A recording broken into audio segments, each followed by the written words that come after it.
नमस्कार दोस्तों, मैं हूं आपका दोस्त संपत लोहार, एक और नए वीडियो के साथ, नई जानकारी के साथ। मित्रों, यदि अभी तक आपने हमारे चैनल को सब्सक्राइब नहीं किया है, तो आज ही हमारे चैनल को सब्सक्राइब करें और बेल आइकन दबाएं, ताकि आपके पास धर्म, अध्यात्म, संस्कृति की हमारे मोटिवेशनल लेक्चर, हास्य कविताएं और योग की जानकारी शीघ्रता से और सबसे पहले पहुंच सके।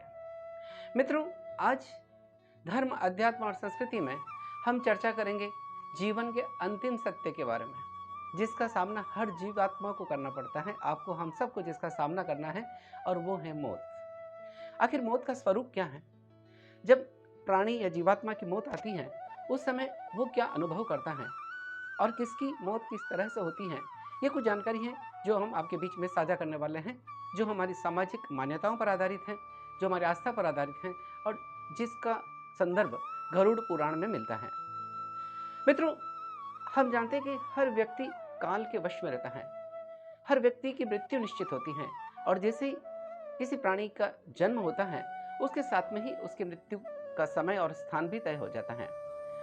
यानी मृत्यु ही काल है, और जब व्यक्ति की मृत्यु आती है तो वो काल के वशीभूत हो जाता है। और जब काल आता है या जब मृत्यु आती है, तो उसके देह से प्राणों का वियोग हो जाता है, यानी प्राण शरीर से चले जाते हैं। यही मृत्यु है। कहते हैं कि जिस तरह से वायु मेघमंडलों को अपनी ओर खींच लेती है, उसी तरह से काल भी जीवात्मा को उसी तरह से खींचता है। कई बार आपने सुना होगा कि किसी की मृत्यु उस स्थान पर हो गई या ऐसे हो गई जहां पर वो जाना ही नहीं था, या अचानक पहुंचा और मृत्यु हो गई। यानी काल के वशीभूत हो जाता है। जब प्राणी की मृत्यु आती है तो काल के वशीभूत होते हैं। और जीवात्मा के भीतर, मनुष्य के भीतर जो भी भाव उठते हैं, चाहे सात्विक हो, राजसिक हो या तामसिक भाव, वो सब भी काल के वशीभूत भी होते हैं। काल उसी के अनुरूप उनको प्रभावित करता है। काल के अधीन होकर ही ये सात्विक, राजसिक, तामसिक सारे काल भी भाव भी उसी तरह से बढ़ते हैं। मृत्यु, जिसे पता है, जीवन का एक अंतिम सत्य है, जिसे हम सबको स्वीकार करना है। लेकिन जब प्राणी की मृत्यु आती है, तो उसके पहले ही उसका शरीर धीरे धीरे क्षीण होने लगता है। उसके जैसे जब व्यक्ति का मृत्यु आती है, तो उस समय उसके शरीर की इंद्रियां विकल हो उठती हैं। उसका बल, ओज, वेग धीरे धीरे शिथिल हो जाता है, और धीरे धीरे उसके प्राण निस्तेज हो जाते हैं और शरीर से प्राण निकल जाते हैं। प्राणी की मृत्यु आती है तो उस समय, जैसे मैंने बताया, कि उसका शरीर निस्तेज हो जाता है, उसके शरीर की इंद्रियां विकल हो जाती हैं, उसका शरीर काम करना बंद कर देता है। कई सारी उस तरह के शरीर उस मृत्यु के ठीक पहले व्यक्ति के अंदर परिवर्तन नजर आने लगते हैं। यहाँ ऐसा कहते हैं कि शरीर के अंदर कोई देव योग से रोग लग जाता है, ताकि उसकी मृत्यु हो जाती है। क्योंकि जैसे मैंने बताया कि हर चीज काल के वशीभूत है, और काल ही उसके अनुरूप एक परिस्थितियां बनाता है कि जहाँ मृत्यु की व्यक्ति की मृत्यु कैसे होती है। तो जब प्राण शरीर विकल, इंद्रियां विकल हो उठती हैं, जब शरीर का बल, ओज, वेग खत्म हो जाता है या शिथिल हो जाता है, और उस समय देह से प्राण निकल जाते हैं।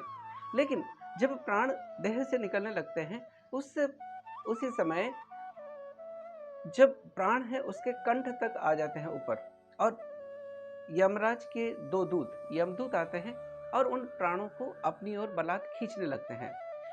लेकिन जब प्राणी मोह के वशीभूत होता है, तो प्राण आसानी से नहीं निकलते हैं। लेकिन जब यमदूत उन प्राणों को अपनी ओर खींचने लगते हैं, तो उसके मुंह से फैन उगलने लगता है जीव, या उसके मुंह में लार भर जाती है, और इस तरह से जब यमदूत उसके प्राणों को अपनी ओर खींच लेते हैं और देह से प्राण निकल जाते हैं, और जो अंगुष्ठ परिमाण की जो पुरुष उस देह के अंदर है, वो हाहाकार करते हुए अपने घर को देखते हुए यमदूत के साथ यमलोक चला जाता है। इस तरह से देह यानी मौत का स्वरूप है कि किस तरह से मौत आती है।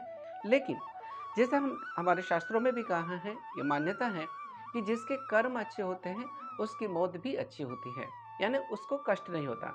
ऐसा कहा जाता है कि जब देह से प्राण निकलने होते हैं, यानी जब जीवात्मा को यमदूत जीवात्मा से जब यमदूत प्राणों को लेने आते हैं, तो उस समय उस जीवात्मा के को असह्य पीड़ा होती है, और उस पीड़ा का अनुमान इस तरह से लगाया जा सकता है, जैसे हजारों बिच्छू किसी को डंक मारे और जो पीड़ा होती है, उसी तरह की पीड़ा जब प्राण शरीर से निकलते हैं उस समय अनुभव की जाती है। लेकिन जिसे मैंने बताया, जिसके कर्म अच्छे होते हैं उसका मृत्यु भी अच्छी होती है, या सुखपूर्वक उसके प्राण देह से निकल जाते हैं। ये आपने भी देखा होगा, कई लोगों के जीवन में आपने अपने देखा होगा। कहते हैं कि जिस तरह से जब प्राण निकलने होते हैं उस समय देह के देह के भीतर से जब प्राण निकलते हैं उस समय जैसे व्यक्ति के भीतर जो परिवर्तन आता है, उसके भाव और उसके अपने किए हुए कर्म, उसको अनुभव होता है। वो अपने किए हुए कर्मों को भूल जाता है और साक्षात यमदूत उसके देह से प्राणों को लेकर यमलोक की ओर चले जाते हैं। लेकिन जब प्राण निकलते हैं उसी समय हमारे शरीर के भीतर, जैसे हम जानते हैं कि पंच प्राण से यह शरीर मिलकर बना है, जैसे उदान वायु है, प्राण है, समान है, अपान है, व्यान है, इस तरह के प्राणों से जो बना है, तो उस समय जो चलने वाली प्राण वायु है वो उस समय उद्विग्न होने लगती है या उस समय प्रकोपित होने लगती है। जो प्राण वायु उस जीवात्मा के शरीर में चल रही है वो प्रकोपित होने लगती है, और जब प्राण वायु प्रकोपित होने लगती है तो उसके कारण यह शरीर के अंदर जो अग्नि तत्व है या वो अग्नि भी प्रकोपित हो उठती है। अग्नि इस तरह से प्रकोपित होती है कि जैसे बिना ईंधन के ही अग्नि प्रकोपित होने लगती है। जैसे मैंने बताया कि प्राण तेजी से चलने लगते हैं, प्राण वायु है वो प्रकोपित होने लगती है, और फिर शरीर के भीतर की जो अग्नि है वो भी प्रकोपित होने लगती है। और जब प्रकोपित हो जाती है अग्नि तो शरीर के उन मर्म स्थानों का वो छेदन करने लगता है। जब जीवात्मा बाहर निकलने की स्थिति में होती है उस समय कहा जाता है कि शरीर में जो प्राण है वो तो या तो अधोमार्ग से निकलते हैं। जैसे हम जानते हैं कि ये शरीर में 9 द्वार हैं, 9 छिद्र हैं, 2 नासिका के, 2 कान के, 2 आँख के, 1 मुख, यानी 7 हमारे नाभि से ऊपर हैं, और 2 छिद्र हैं गुदामूल और उपस्थमूल नासिका के नीचे से हैं। तो जब प्राण निकलते हैं उनमें से किसी से निकलता है, यानी जब अग्नि प्रकोपित होने लगती है तो इन मर्म स्थानों का भेदन करते हुए प्राण शरीर से बाहर निकल जाते हैं और यमदूत उनको लेकर चले जाते हैं यमलोक में। लेकिन जिस व्यक्ति के कर्म अच्छे हैं उसका तो मृत्यु सुखपूर्वक हो जाती है, यानी प्राण आसानी से निकल जाते हैं। लेकिन जिसने अपने जीवन में अच्छे कर्म नहीं किए हैं, जिसने दूसरों को कष्ट पहुंचा है, जिसने यह पाप कर्म किए हैं, तो उसके प्राण निकलने में बड़ा कष्ट होता है। उसके प्राण, क्योंकि आदमी मोह से, तृष्णा से बंधा रहता है, तब भी प्राण आसानी से शरीर से नहीं निकल पाते हैं। तो उस समय उसके प्राणों को लेने के लिए जैसे यमदूत आते हैं लेने के लिए, लेकिन वो जो यमदूत आते हैं जिसने अच्छे कर्म नहीं किए, उसके यमदूत आते हैं, उनके हाथों में लाठी होती है, मुद्गर होता है, और एक बड़े दुर्गंध वाले यमदूत आते हैं, उसके प्राणों को लेने के लिए आते हैं, और उसके प्राण जब निकलते हैं तो बड़ा कष्ट होता है। तो जीवन का अंतिम सत्य मृत्यु और मौत किस तरह से आती है, ये हमने आपके बीच में साझा करने का प्रयास किया। दोस्तों, कहने का भाव इतना है कि हम सभी जानते हैं कि हमें एक न एक दिन मौत का सामना करना है, जो कि जीवन का अंतिम सत्य है। हम ये भी जानते हैं, या मान्यता है, क्योंकि ये अपनी अपनी सोच है, अपनी अपनी मान्यता है। लेकिन ये सच है, अगर कोई काल्पनिक बात भी समझी जाए कि मृत्यु जिस तरह से निकलती है व्यक्ति को कष्ट होता है, या मृत्यु के बाद में उसको नर्क भोगना पड़ता है, या अच्छे कर्म किया तो सुख भोगना पड़ता है, ये हमारी अपनी आस्था है। लेकिन अगर हम ये सोच करके वर्तमान जीवन में अपनी दिशा और कर्म को तय करें, यानी जीवन का कर्म हम अच्छा करें, ये मानते हो चाहे यह चीज़ काल्पनिक मानी जाए, जबकि ऐसा नहीं है। हमारे पूरे शास्त्रों में बहुत कुछ वर्णन किया हुआ है मौत के स्वरूप के बारे में। ये जो मैंने जानकारी आपके बीच में साझा करने का प्रयास कर रहा हूँ, वो है गरुड़ पुराण पर आधारित। तो हम अपने जीवन में अच्छे कर्म करें, ये भाव के साथ में करें कि जब भी देह से प्राण का वियोग हो उस समय सहज रूप से प्राण अलग हो जाए, यह और या फिर उसके बाद हमारा जो आगे की योनि है वो अच्छी हो, क्योंकि हमारे अच्छे कर्म ही आगे का जीवन और हमारे आगे की योनि तय करते हैं। वो निर्भर करता है हमारे कर्मों पर।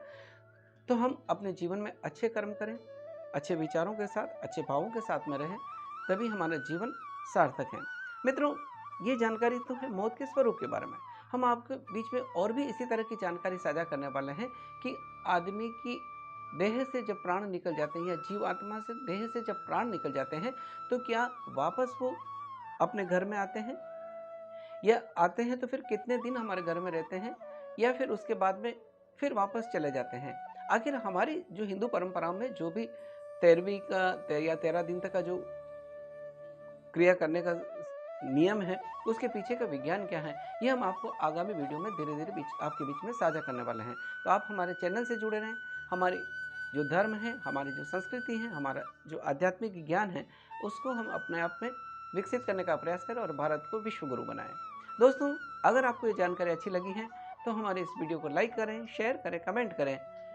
इसी के साथ आपके दोस्त संपत लोहार को इजाज़त दीजिए। जय हिंद, जय भारत।